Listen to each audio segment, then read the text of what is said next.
Students आज हम हमारी संस्कृत पुस्तक की अति लोभो न कर्तव्यः यह कहानी पढ़ने जा रहे हैं। छात्रों, यह कहानी हमने पहले भी सुनी, क्योंकि हम तो यह सिर्फ रिवीजन कर रहे हैं। तो यह बहुत ही सुंदर कहानी है, यह मैं आपको पहले भी सुना चुकी हूँ। तो आइए पुनः मैं आपको इसको दोबारा सुनाने जा रही हूँ कि किसी देश में मायादास नाम का एक राजा रहता था।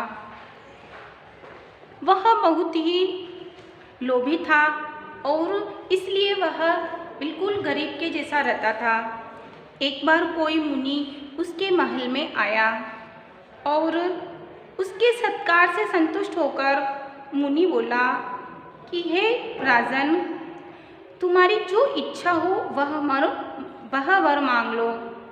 लोभ से प्रेरित होकर के वह बोला कि मैं जो कुछ भी पदार्थ को छूं, अर्थात जिस भी पदार्थ के मैं हाथ लगाऊं, स्पर्श करूं, वह सोने का बन जाए। और तभी मुनि ने कहा तथास्तु, अर्थात वैसा ही होगा। अर्थात जैसी तुम्हारी इच्छा है कि मेरे छूने से सभी पदार्थ सोने के हो जाए, तो वैसा ही होगा, अर्थात सब पदार्थ सोने के हो जाएंगे। ऐसा कह करके वह चला गया। उसके बाद वह राजा घर में रखी हुई जिस भी वस्तु को वह स्पर्श करता है तो वह हमेशा सोने की हो गई। मायादास बहुत प्रसन्न हुआ। प्यास से व्याकुल जब उसकी पानी पीने की इच्छा हुई तो उसने जैसे ही जल पीने के लिए जल को स्पर्श किया, तब वह जल भी सोने का पिंड हो गया। तभी उसकी पुत्री फूल लेकर के आई। उसने राजा को फूल दिए और वह राजा जैसे ही उन फूलों को स्पर्श करता है तो वे फूल भी सोने के हो गए।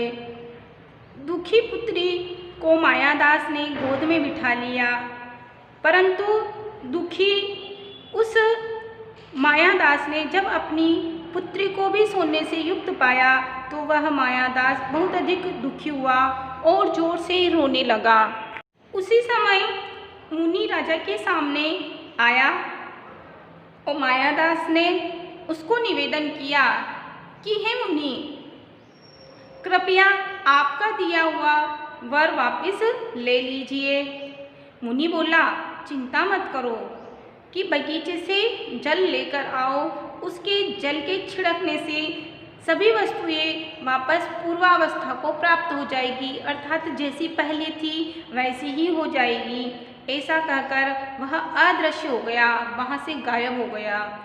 आश्चर्यचकित होकर मायादास ने वैसा ही किया।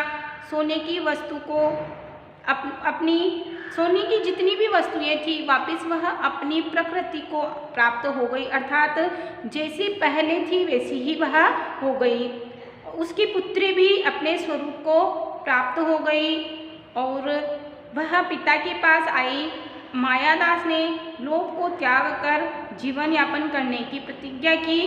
इसलिए सत्य ही कहा जाता है कि अधिक लोभ नहीं करना चाहिए। अधिक लोभ हमेशा दुख का कारण होता है। तो छात्रों, आपको यह कहानी सुनकर के बड़ा आनंद आया होगा, मज़ा आया होगा। क्या आप भी हर वस्तु को सोने की देखना चाहते हो?